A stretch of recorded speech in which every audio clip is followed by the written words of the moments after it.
Okay, I'm going to walk you through another water budget here. Just some random city. You can see I've already filled in the precipitation, the potential evaporation, and the difference between the precipitation and potential evaporation. Now remember why we're doing this. If you take a look at the precipitation for the month of January, you'll see that it's relatively high compared to the potential evaporation. Therefore, I have a very large positive number. And you can see these positive numbers continue through the first part of the year and don't become negative until May. Why is that significant? What does it mean when these numbers in this third row here become negative? Well, that just tells you that your precipitation is fallen below your potential evaporation. It's a relatively dry month, or a series of months in here. Now, that doesn't necessarily mean you're going to end up with a deficit, because you can tap into your storage, your groundwater, in order to account for this lacking 14 millimeters. But eventually, when you have a series of these negative numbers, eventually you're going to get to a point where your storage is going to diminish down to zero, and that's when you're going to end up with deficits. So one of the first things that you need to do is figure out, okay, where is my starting point? What month do I want to start? And I told you could start where you know your storage is 100, or where your storage is 0. Those are the two limits, 100 and 0. So if you look at January, you'll see that even if it was 0 the month before in December, there's more than enough rainfall in this month to overcome potential evaporation and get your storage back up to 100. Same thing for February. It's not always going to be that way, though. You're not always going to have a P that is greater than 100 over your E sub P.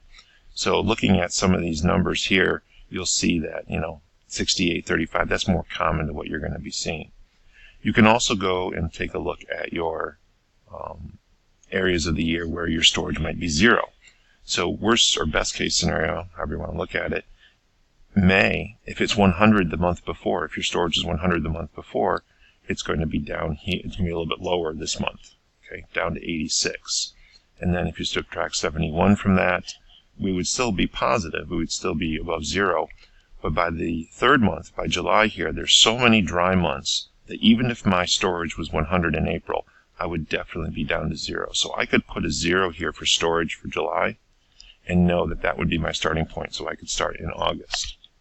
Or I could go back up here to January and February and work it out there. But I already had the 0 on here, so let me start in July.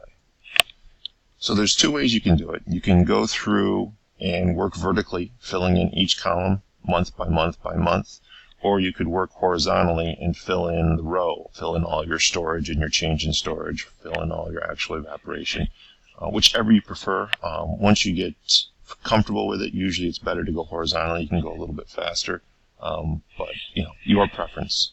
I'll do it both ways so you can see how it works. And I'll start out by going vertically through a column.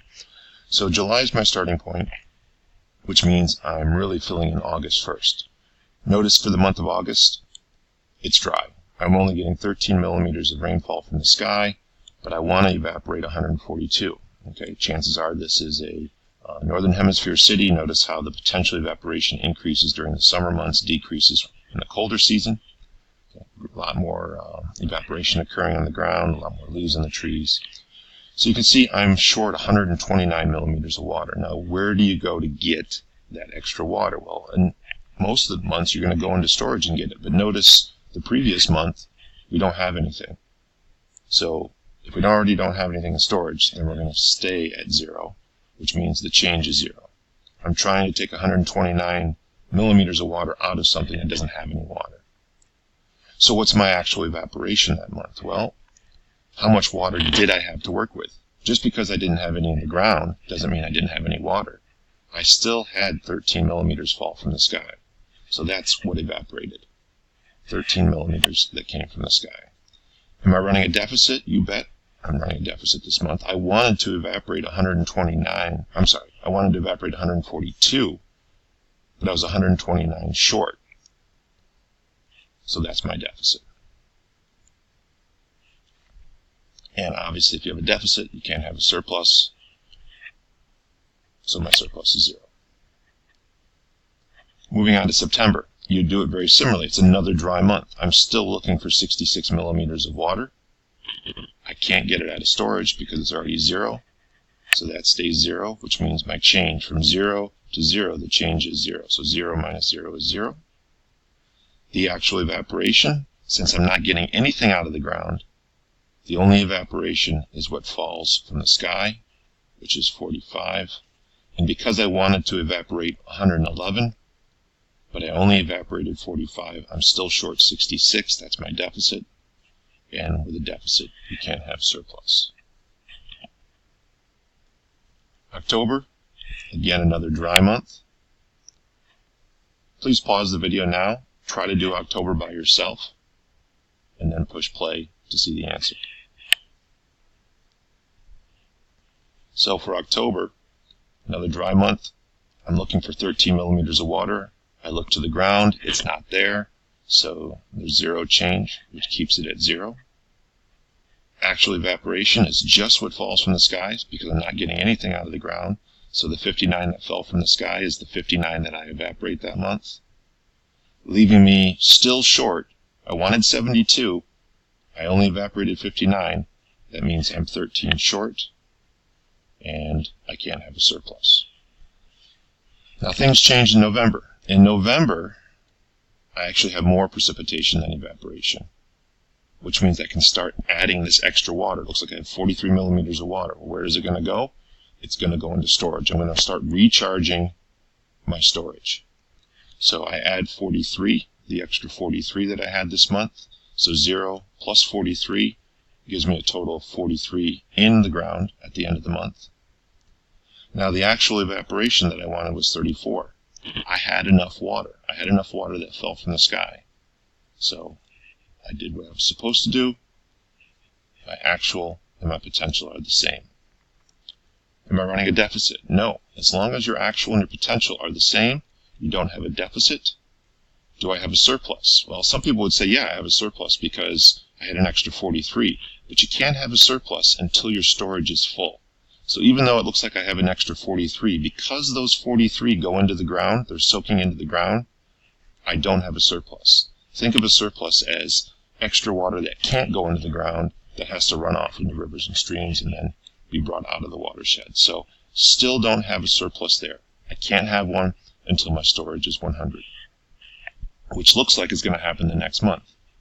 In December, I've got 98 falling from the sky, 98 millimeters. I'm only trying to evaporate 19, so now I have an extra 79. Well, where do you put that 79? You're going to try to put as much of it as you can in the ground. Remember, storage only maxes out at 100. You can't put any more than that in. So how much is going to go into storage? It looks like only 57 is going to go into storage because 43 plus 57 is my 100. Did our actual equal our potential? Definitely. I had more than enough water to do that. So those are equal. Am I running a deficit? No. As long as your potential and your actual are the same, we don't have a deficit. And do we have a surplus? In this case, we do. Now, this is a slightly tricky one because some of this water, okay, I had 79 extra millimeters of water. Some of it actually went into storage, but not all of it. It looks like 22 millimeters, right? 79, take away the 57. 22 didn't go into the ground. So the 22 is what I have left over for December. Moving on to January. I'll do one more month vertically before I go horizontal. January is the month that follows December, so I'm going to have to use some of this information. Definitely have more than enough water. So the 109, the first thing you want to do is to try to put it in storage, but the previous month I already had a full storage, so my storage remains full, which means the change is 0. So none of this 109 went into storage. Actual evaporation equals the potential. I had more than enough water. I'm not running a deficit. As long as you have water in storage, you can't run a deficit. Storage has to be down to 0 before you can have a deficit. And my surplus, well, since none of this extra 109 went into the ground, all of this 109 is my surplus. Now for the rest of this, I'm going to go horizontally just to give you a sense of what it's like to do that. So my storage, it's full. I'm trying to put more water in, but I can't. So this stays at 100, which means the change is 0, right? 100 plus 0 is 100. Still have extra water in March, trying to put it in storage, but I can't. Stays at 100. The change is 0. Trying to put the 35 extra millimeters of water that fell from the sky in April into storage, still can't. 100, 0. In May, it looks like I'm short. Where do you go to get the extra water? I go into storage. So I'm going to tap into that. How much am I going to take out? Well, I'm short 14, so let's take the 14 out. 100 minus 14 is 86. The next month, I'm short 71. Do I have enough in storage? Yes, I do. I've got more than 71 in storage, so let me take all 71 out. 86 minus the 71 leaves me with 15 millimeters in storage. And for the month of July, I wanted 125, but I only have 15 in storage. So I'm not going to get to my 125, but I can at least get the 15 out. So I'm going to take out the 15, and that brings me back to where I started from, a storage of 0. Now let me go through here your actual evaporation. I want it to evaporate 14 as long as I have water in storage. That'll be the same. Same thing for March. There's water in storage. It's the same. April, I have water in storage. I can copy that down. Same thing for May, 67. And then June, I still have water in storage. I'm using water that I didn't get from the sky. I'm using the water from the ground, but I'm still able to make that up. So if I look at my 96 that actually evaporated, only 25 of that 96 came from the sky. The other 71 came from the ground, but a combination of the 25 and the 71 I took out of the ground, that equals my 96. Don't let this negative sign fool you. You're not subtracting 71. Well, you are from the ground, but really the negative sign just tells you you're taking it out of the ground. Really, it's 71 millimeters of water added to the 25 to get you the 96.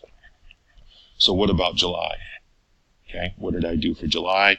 I evaporated the 9 plus the 15. Well, 9 plus 15 is only 24. That's how much evaporated. I didn't have any more water than the 9 that fell from the sky and the 15 that came out of the ground. Deficits. No deficits as long as I have storage. So 0, 0, 0, 0, 0. I am running a deficit here. I wanted to evaporate 134, but I only evaporated 24. So it looks like I'm short 110. Surpluses. Surpluses here. It looks like I've got 106 extra millimeters of water. None of that extra went into the ground. Looks like I've got 68 extra millimeters for the month of April.